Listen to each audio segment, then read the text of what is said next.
변비, 장파열, 뇌출혈, 심근경색, 사망률 40%의 경고. 한국인 6명 중 1명, 당신도 혹시 변비를 하루 이틀 참으면 괜찮다고 넘기고 있나요? 그런데 정말 그게 괜찮은 걸까요? 최근 535만 1976명을 분석한 대규모 연구에서 변비가 있는 사람은 심근경색, 즉 급성 심근경색 위험이 무려 14%나 높아졌습니다. 단순한 위장 문제가 실제로는 심장과 혈관을 공격한다는 뜻입니다.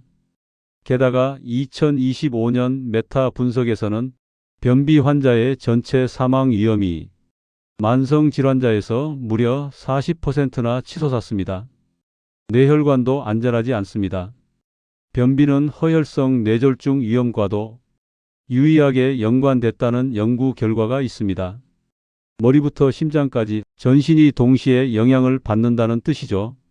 이 정도면 변비를 그냥 참고 넘기는 게 얼마나 위험한 선택인지 느껴지시나요? 오늘 변비가 왜 이렇게 위험한지, 그리고 왜 절대 방치하면 안 되는지 최신 의학 근거와 심층적인 메커니즘으로 정확히 알려드리겠습니다. 1. 변비의 공식 진단 기준과 일반적인 오해. 변비는 단순히 배변 횟수가 줄었다고 진단되는 게 아닙니다. 실제 의학에서는 환자가 느끼는 증상과 의사가 확인하는 객관적인 징후를 함께 평가하는 로마 IV 기준이라는 정식 기준을 사용합니다. 이 기준에서 지난 3개월 동안 다음 항목 중 2가지 이상이 해당되면 만성 변비로 진단됩니다. 일주일에 배변이 3번 미만이거나 배변할 때마다 힘을 과하게 주는 경우, 속이 덜 비워진 느낌, 즉 잔변감이 계속 남는 경우, 학문이나 직장에서 뭔가 막힌 느낌이 드는 경우, 손으로 눌러주거나 수지 조작이 필요할 정도로 배변이 어려운 경우, 변이 너무 딱딱해서 브리스톨 변 형태 1형이나 2형처럼 몽글몽글 굳은 형태가 나오는 경우. 이 진단 기준이 중요한 이유는 많은 분들이 단순히 배변 횟수만 보고 변비를 오진하기 때문입니다. 정확한 진단 없이 자극성 완화제에 의존하면 장 무력증으로 이어질 수 있습니다. 2. 변비가 심장과 뇌를 공격하는 과학적 메커니즘. 변비는 혈관 기능이 떨어지고 전신 염증이 유발되는 전신 질환의 신호입니다. 변비가 심장과 뇌를 공격하는 방식은 크게 3가지입니다. 첫째, 발살바 수기. 배변 시 과도하게 힘주는 행동로 인한 혈관 쇼크입니다. 배변 시 힘을 지나치게 주는 행위는 복강 내 압력을 급격히 높이고 이는 곧바로 혈압의 순간적인 급등으로 이어집니다. 이 급격한 혈압 변화만으로도 뇌출혈이나 급성 심근경색의 방아쇠가 될 수 있습니다. 이는 심장과 뇌 혈관에 가해지는 직접적인 물리적 스트레스입니다. 둘째, 장내 독소와 전신 염증입니다. 변이 장에 오래 머무르면 유해균이 만들어내는 내독소가 장벽을 통해 흡수됩니다. 이 독소들은 혈관을 타고 전신으로 퍼져 만성적인 저등급 염증을 유발합니다. 이 염증은 동맥경화와 혈전 생성을 촉진하여 결국 심장과 뇌졸중 위험을 높입니다. 셋째, 자율신경계의 교란입니다. 변비로 인한 장이 만성적인 스트레스는 자율신경계의 균형을 무너뜨리고 혈압을 조절하는 시스템에 악영향을 줍니다. 이는 결국 혈관의 이완 능력을 떨어뜨려 심혈관 질환의 위험을 장기적으로 증가시킵니다. 3. 가장 치명적인 합병증, 장천공과 사망 위험. 변비가 오래되면 몸은 반드시 대가를 요구합니다. 가장 위험한 합병증이 바로 분변성 장천공, 즉 굳은 변으로 인한 장파열입니다. 대변이 수년 동안 딱딱하게 굳어 장벽을 압박하고 결국 장벽이 파열되는 응급 상황입니다.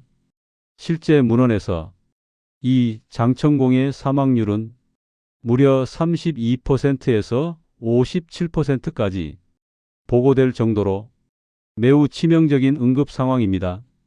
변비가 오래되면 혈관 기능이 떨어지고 전신순환이 느려지는 변화가 생깁니다. 이 과정은 결국 심장뿐 아니라 뇌혈관까지 부담을 줍니다.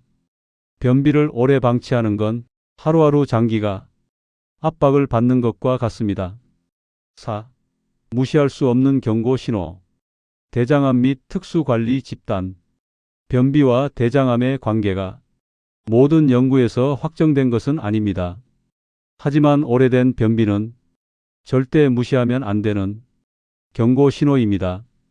여러 연구에서 변비 환자의 대장 종양 위험이 1.5배 이상 높게 나온 결과가 반복됐습니다. 대장암은 초기 증상이 거의 없기 때문에 몇 달, 몇 년씩 변비가 이어진다면 반드시 확인해야 합니다. 특히 50세 이후라면 변비는 대장 내시경을 미루지 말라는 가장 강력한 메시지입니다. 또한 노인의 변비는 특히 위험합니다. 장 운동성이 떨어지고 약물 복용으로 인해 변비가 악화되며 심혈관 위험이 높아 힘주지 않도록 관리하는 것이 중요합니다. 삼투성 완화제가 1차 치료로 가장 많이 권고됩니다. 5. 변비 치료의 3단계 우선순위와 약물 안전성. 변비 치료는 감이 아닌 국제 가이드라인이 제시하는 분명한 우선순위가 있습니다. 1단계 생활요법 및 삼투성 완화제. 물을 충분히 마시고 식이섬유를 늘리는 생활요법이 기본입니다.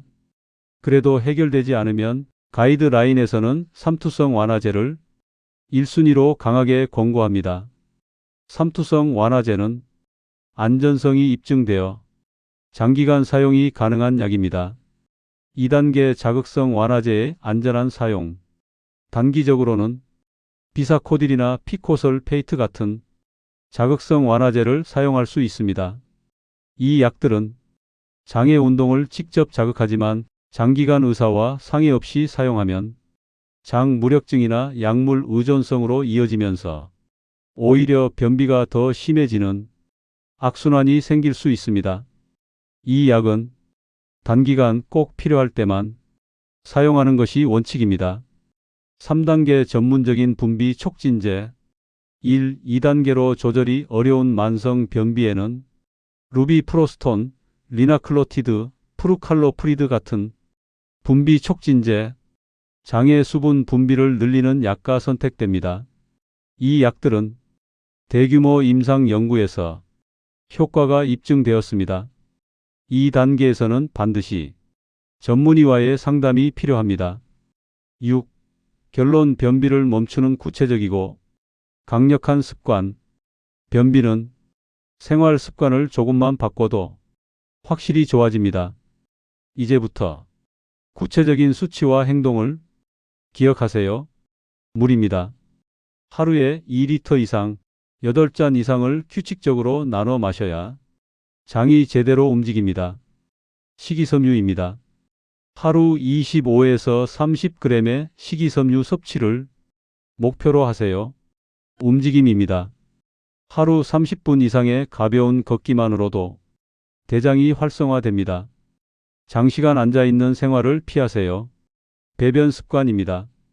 아침 식사 후 20에서 30분, 장의 연동 운동이 가장 활발할 때 화장실을 가는 습관을 만드는 것이 가장 좋습니다. 마지막 강력 경고. 변비는 단순 불편이 아니라 몸이 이미 위험 신호를 보내고 있다는 사실을 잊으면 안 됩니다. 변이를 절대 참지 마시고 오늘 배운 지침대로 변비를 관리하여 치명적인 사망 위험에서 벗어나시기 바랍니다. 오늘 영상이 도움이 됐다면 구독과 좋아요 꼭 부탁드립니다. 여러분의 작은 관심이 더 정확한 의학 정보로 다시 돌아오는 힘이 됩니다. 다음 영상에서 또 만나요.